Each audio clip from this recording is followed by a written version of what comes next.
Hi! ఎప్పుడు మనం surprise అవ్వడమేనా? పక్కనోళ్ళకి surprises చేసేది ఉండదా? అదేనండి, హస్బెండ్స్‌కి కూడా అప్పుడప్పుడు మనం సర్ప్రైజెస్ ఇవ్వాలి.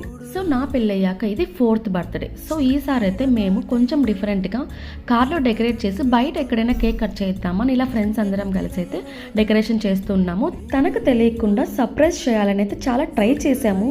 కానీ రివర్స్ మేము సర్ప్రైజ్ అయిన విషయం ఏంటంటే తనకి ఆల్రెడీ ఇది తెలుసంట, బయట నుంచి చూసారంట. బట్ మా కోసం తనైతే సర్ప్రైజ్ అయినట్టయితే జస్ట్ యాక్ట్ చేశారు. పోనీలే అట్లీస్ట్ అదైనా అయ్యారు కదా అని అయితే మేమైతే చాలా హ్యాపీగా ఫీల్ అయ్యాం. Ever we want him to be happy on his birthday. మొత్తానికి ఈసారి బర్త్డే అయితే ఫ్రెండ్స్తో అలా సరదాగా హ్యాపీగా అయితే ఇలా అయిపోయింది. ఫ్రెండ్స్ సహకారం లేని మనం ఏమి చేయలేమండి.